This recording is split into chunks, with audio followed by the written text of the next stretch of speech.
Why do we write the letter T in listen but never say it? Or why is D silent in handsome? Let's find out. Before starting our 4th episode, a quick recap.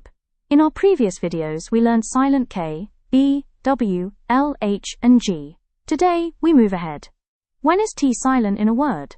D is often silent in the words ending with STEN or STLE or FTEN. Our first word is listen. Hindi mein iska matlab hai sunana. It is pronounced as listen instead of listen. Our second word is castle. Hindi mein iska matlab hai kila. It is pronounced as castle instead of castle. Then our next word is fasal. Hindi mein iska matlab hai bandhna. It is pronounced as fasal instead of fasal, dani.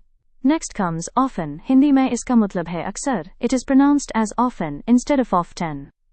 Now let's learn when D is silent in a word. D may be silent in some words when followed by another consonant. Like, our first word is Wednesday. We never pronounced it as Wednesday. Our second word is handsome. Hindi mein iska matlab hai akarshak. Here, D is silent as it is pronounced as handsome. When you are hungry, you want to eat a sandwich. In this word, also D is silent, as it is pronounced as sandwich. Our last word is edge. Hindi mein iska matlab hai kinara. It is pronounced as age, instead of age. Now English pronunciation is becoming easier, right?